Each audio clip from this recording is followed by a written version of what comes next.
अब हम आपको स्टीरिक नंबर 5 लेके आते हैं। इसमें स्टीरिक नंबर 5 हो तो इसमें याद रखे हाइब्रिडाइजेशन sp3d है। sp3d हाइब्रिडाइजेशन इसमें पाया जाता है। तो हम इसको अभी दोबारा एक्सप्लेन करते हैं और इसमें एक एक स्पीशीज को लेके जाते हैं और एक्सप्लेन करते हैं। वन बाय वन एक एक स्पीशीज को हम एक्सप्लेन करते हैं। अब देखिए, सबसे पहले आपके पास इसमें आपके पास फास्फोरस पेंटाक्लोराइड, जो फास्फोरस पेंटाक्लोराइड है तो Z की वैल्यू फास्फोरस पेंटाक्लोराइड के लिए तो ये आप देखिए 2 है। यहां पर आपके पास phosphorus belongs to group number 5 and has 5 electron in outermost shell.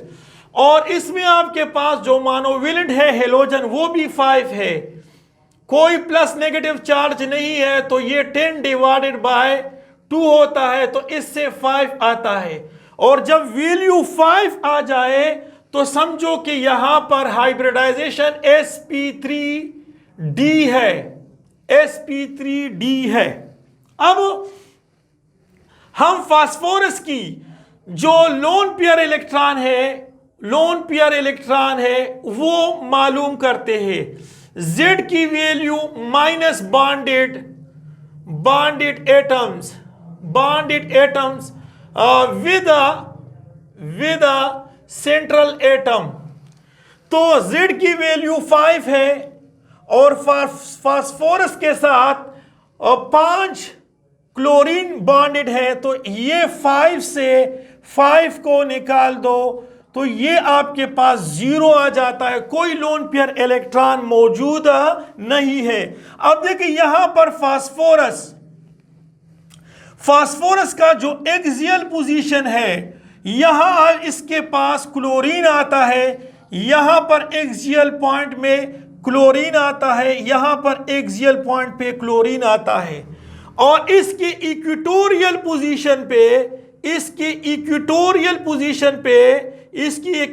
Position पे भी क्लोरीन यहां पर आता है। तो इसका आप देखिए स्ट्रक्चर, ये देखिए यहां एंगल जो है 120 बनता है और 90 बनता है, और यहां से यहां लगा दो तो 180 भी बनता है। तो अब हमारे पास फास्फोरस पेंटाक्लोराइड में ये वाला जो है, जो परपेंडिकुलर है और ट्राइगोनल के ऊपर, ये इक्वेटोरियल पोजीशन पे है और इक्वेटोरियल पोजीशन पे मोर इलेक्ट्रोनेगेटिव होगा। याद रखिए equatorial position occupy by more electronegative atom, ये मोर इलेक्ट्रोनेगेटिव एटम ऑक्युपाई करेगा। जबकि एक्सियल पोजीशन जो है, याद रखिए लार्ज साइज वाला एटम उसको ऑक्युपाई करेगा, या लोन पेयर इलेक्ट्रॉन उसको ऑक्युपाई करेगा। ये याद रख के, ये लोन पेयर इलेक्ट्रॉन उसको ऑक्युपाई करेगा। तो यहां फास्फोरस पेंटाक्लोराइड जो है, इसके आपके पास जो ज्योमेट्री है, लोन पेयर इलेक्ट्रॉन नहीं है, जो ज्योमेट्री है या जो शेप है वो सेम होता है। क्या होता है? वो है ट्राइगोनल बायापिरामाइडल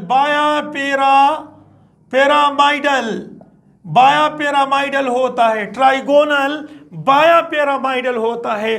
तो इसमें हमने इस पॉइंट को, तो ये सिचुएशन इस वाले मॉलिक्यूल्स में भी और इस वाले मॉलिक्यूल्स में भी पाया जाता है। अब हम नेक्स्ट मॉलिक्यूल्स की तरफ जाते हैं, सल्फर टेट्राफ्लोराइड।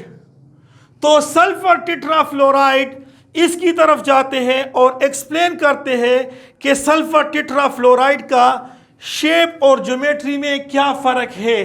तो एक्सप्लेन करते हैं। देखिए आपके पास है सल्फर टेट्राफ्लोराइड। सल्फर टेट्राफ्लोराइड ये खत्म करते हैं और सल्फर टेट्राफ्लोराइड पढ़ते हैं। जेड की वैल्यू, ये देखिए Z value for sulphur tetrafluoride ये हाफ, और sulphur belongs to group number 6 और and has 6 electron in outermost shells. और यहां देखिए यहां पर फ्लोरीन है तो फ्लोरीन 4n नंबर मोनोवेलेंट है, तो यहां पर 10 आता है और 10 को 2 पे डिवाइड कर दो तो 5 आता है, और यहां पर हाइब्रिडाइजेशन sp3d है। उसी तरह से अब अगर हम लोन पेयर इलेक्ट्रॉन को फाइंड कर दे तो ये याद रखिए आपके पास जेड वैल्यू माइनस आपके पास bonded atom with a central atom. तो जेड की वैल्यू आपके पास 5 है, और यहां पर फास्फोरस के साथ सल्फर के साथ 4 फ्लोरीन अटैच है, सल्फर के साथ 4 फ्लोरीन अटैच है। तो देखिए अगर 4 फ्लोरीन अटैच है तो 5 से 4 को निकाल दो तो 1, तो यहां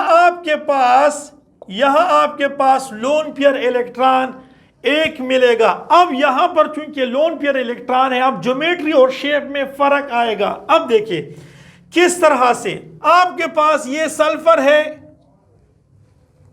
ये आपके पास सल्फर है, ये सल्फर है, तो यहां पर आपके पास एक फ्लोरीन हुआ, ये दूसरा आपके पास सल्फर एक फ्लोरीन हुआ, ये आपके पास सल्फर है और ये आपके पास सल्फर है, तो ये आपके पास 4 सल्फर है, और एक आपके पास लोन पेयर इलेक्ट्रॉन है। ये देखिए ये लोन पेयर इलेक्ट्रॉन है, यहां पर ये जगह इक्वेटोरियल है, ये जगह एक्सियल है, सारी ये जगह एक्सियल है, ये वाला एक्सियल पोजीशन पे है, ये वाला एक्सियल पोजीशन पे है, ये आपके पास एक्सियल पोजीशन है, ये वाला एक्सियल पोजीशन है, ये वाला जो कि परपेंडिकुलर होता है। ये देखिए मैंने इस तरह से बनाया है, ये जो परपेंडिकुलर है, ये देखिए ये जो परपेंडिकुलर है ये इसके ऊपर परपेंडिकुलर है, तो ये देखिए ये आपके पास इस तरह से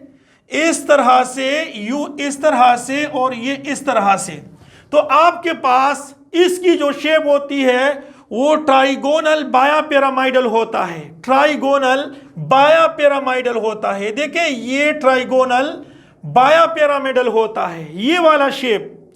लेकिन अब देखिए अगर हम इससे ये लोन पेयर को हटा दे, तो अगर हम लोन पेयर को हटाएंगे तो ये देखिए ये आपके पास इसका जो शेप बनेगा, देखिए इसका जो शेप बनेगा तो ये सीसा लाइक होगा, ये देखिए ये सीसा की तरह, ये देखिए ये आप देखिए ये सीसा झूले की तरह। देखिए एक बंदा या बंदी यहां पर होगी, एक बंदा या बंदी यहां पर, तो ये जो है झूले की तरह होगा। तो इसका मतलब ये है कि सल्फर टेट्रा फ्लोराइड की जो ज्योमेट्री है वो आपके पास ट्राइगोनल बायापिरामिडल है, और जो शेप है तो जो शेप है वो सीसा की तरह है, तो इसका शेप जो है वो सीसा की तरह है। तो यही सिचुएशन इस वाले मॉलिक्यूल्स में भी मौजूद है। अब हम नेक्स्ट जाते हैं BRF, इससे इसको उठाते हैं BRF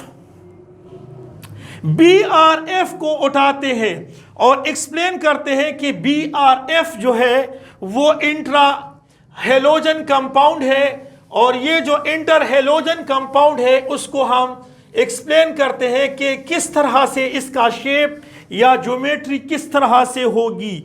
तो अब देखिए आपके पास है Z की वैल्यू 1/2। अब ये आपके पास BRF3, तो Br में 7 है और यहां पर फ्लोरीन आपके पास 3 है, तो ये 3, तो ये बन जाता है 10। 10 को 2 पे डिवाइड कर दो तो 5, तो इसमें हाइब्रिडाइजेशन sp3d है, ये हाइब्रिडाइजेशन है। अब lone pair electron find out करते हैं कि Z की वैल्यू माइनस ये जो बॉन्डेड एटम है, bonded atom on central atom, देखिए Z की वैल्यू 5 है और इस जो आपके पास को फ्लोरीन, क्लोरीन, ब्रोमीन जो है, इस ब्रोमीन के पास 3 फ्लोरीन अटैच है, तो ये 3 अटैच है, तो यहां पर लोन पेयर इलेक्ट्रॉन जो है वो आपके पास 2 बच जाते हैं। तो अब याद रखिए लोन पेयर इलेक्ट्रॉन है तो ज्योमेट्री और शेप में फर्क आएगा, तो आपके पास जो इसकी ज्योमेट्री होगी तो वो किस तरह से होगी, इसको हम एक्सप्लेन करते हैं। तो देखिए ये आपके पास है, ये ब्रोमीन है और ये आपके पास ये एक्सियल पोजीशन पे मौजूद है, एक्सियल पोजीशन पे आता है, एक्सियल, ये इक्वेटोरियल पोजीशन पे फ्लोरीन मोर इलेक्ट्रोनेगेटिव है, तो एक फ्लोरीन इक्वेटोरियल पोजीशन पे और एक फ्लोरीन जो है वो आपके पास इस तरह से एक्सियल पोजीशन पे, और यहां आपके पास ये जो 2 लोन पेयर इलेक्ट्रॉन है तो इसकी जो ज्योमेट्री होगी वो ट्राइगोनल बायापिरामिडल होता है, ट्राइगोनल बायापिरामिडल। लेकिन अगर हम लोन पेयर को छुपा ले और इसको हटा ले तो देखिए इससे आपके पास ये उसको उलट कर दो इस तरह से Br, यहां फ्लोरीन, यहां पर फ्लोरीन और एक फ्लोरीन यहां पर लगेगा, तो इसका जो शेप होगा वो T।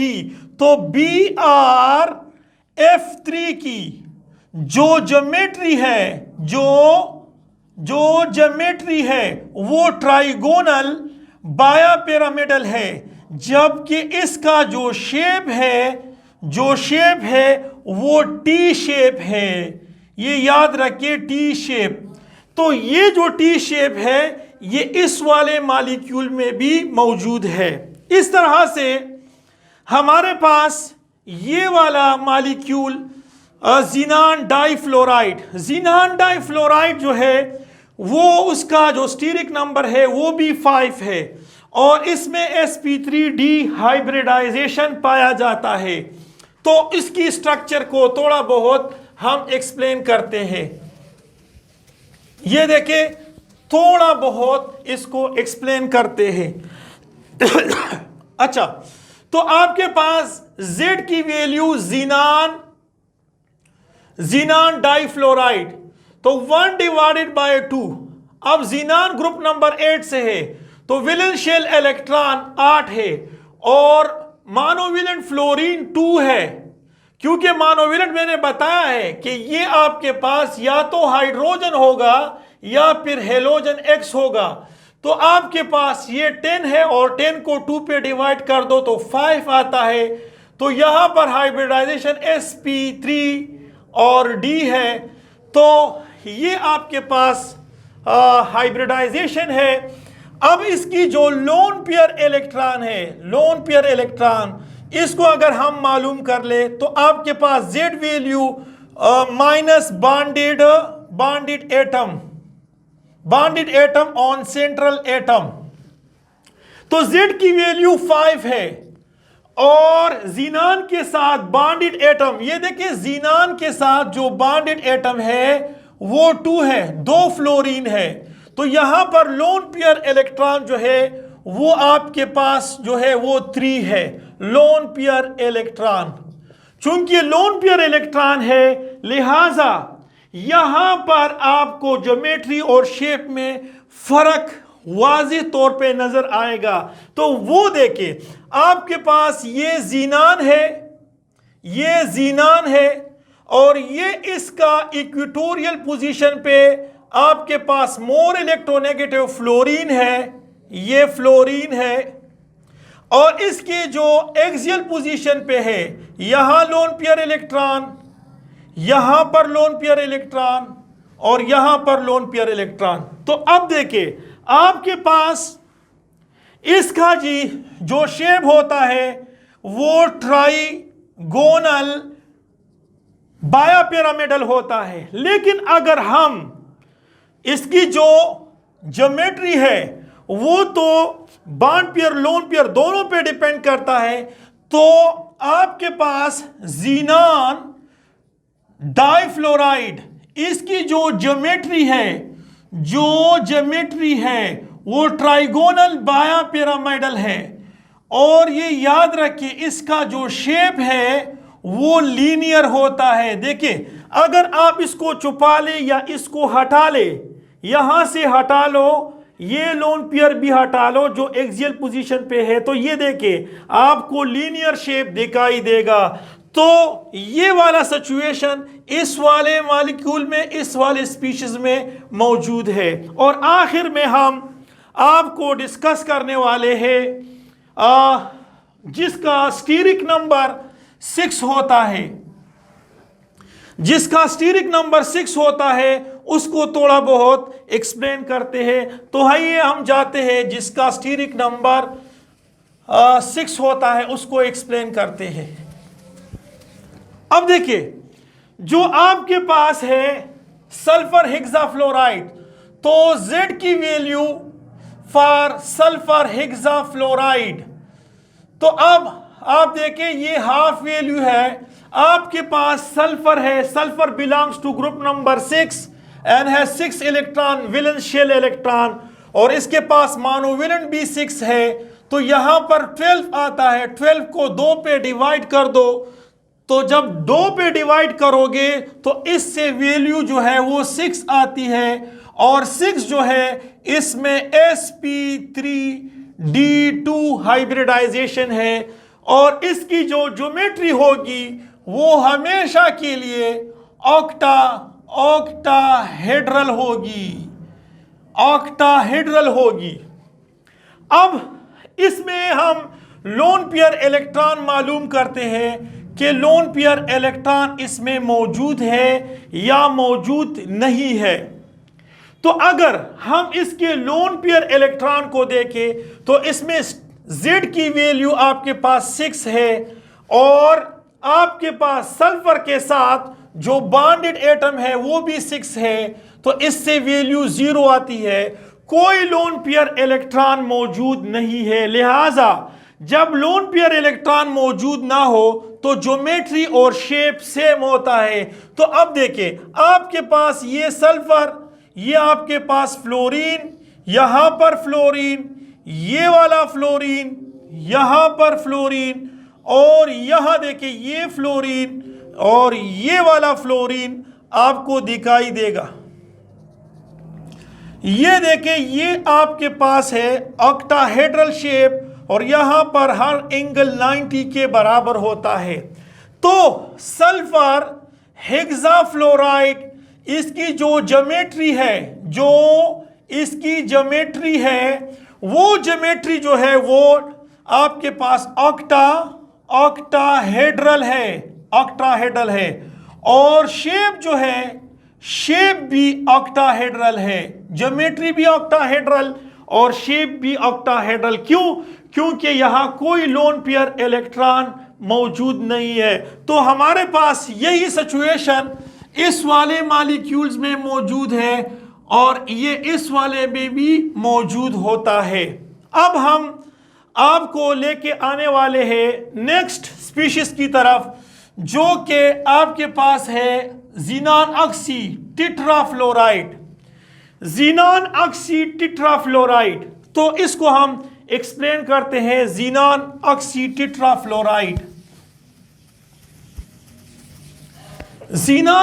टेट्राफ्लोराइड, ये देखें आपके पास Z की वैल्यू, ये Z की वैल्यू है ज़ीनान ऑक्सी टेट्राफ्लोराइड, ये 1/2, इसमें ज़ीनान सेंटर में है तो 8 वैलेंस शेल इलेक्ट्रॉन है। ऑक्सीजन मोनोवैलेंट नहीं है, फ्लोरीन मोनोवेलेंट है तो ये 4n नंबर, तो ये 12 आता है। 12 को 2 पे डिवाइड कर दो तो 6 आता है। 6 आता है तो यहां पर हाइब्रिडाइजेशन sp3d2 है। तो इसकी जो ज्योमेट्री है, ज्योमेट्री वो ऑक्टाहेड्रल होगी, लेकिन इसके शेप में फर्क आएगा। अभी बताएंगे कि किस तरह से। देखिए, अगर आपके पास लोन पेयर इलेक्ट्रॉन है तो हम देखते हैं कि क्या होता है। इसकी वैल्यू 6 है और यहां पर बॉन्डेड एटम Z की वैल्यू 6 है, बॉन्डेड एटम 4 फ्लोरीन है और 1 ऑक्सीजन, तो 5 है। तो यहां पर आपके पास एक लोन पेयर इलेक्ट्रॉन है, तो आपके पास यहां ये जीनान है, यहां पर 1 फ्लोरीन, ये आपके पास दूसरा फ्लोरीन, ये तीसरा, ये चौथा फ्लोरीन, और ये देखिए आपके पास ये वाला स्क्वायर प्लेनर, स्क्वायर पिरामिडल, यहां लोन पेयर इलेक्ट्रॉन होंगे, तो ये आपके पास होता है स्क्वायर पिरामिडल शेप होता है, स्क्वायर पिरामिडल। तो ये याद रखिए, अगर हमारे पास इसका शेप स्क्वायर होता है कि आपके पास 1 इलेक्ट्रॉन, 2, 3, 4, 5, 6, और यहां पर ये देखिए, ये आपके पास, ये देखिए, ये लोन पेयर इलेक्ट्रॉन है। तो आपके पास जो एक लोन पेयर इलेक्ट्रॉन है सारी जीनान में, और ये अगर आप इसको हटा दे तो ये स्क्वायर आपको दिखाई देगा। तो ये इसकी जो ज्योमेट्री है वो आपके पास ऑक्टाहेड्रल होता है, और शेप जो है इसका शेप जो है स्क्वायर पिरामिडल है, स्क्वायर पिरामिडल है। ये इसका शेप है आपके सामने। अब हम आखिर में आपको एक क्वेश्चन और एक्सप्लेन करते हैं और उसके बाद हम आपको खुदा हाफिज कहेंगे। तो वो है ज़ीनान ऑक्सीडाइफ्लोराइड। ज़ीनान ऑक्सीडाइफ्लोराइड।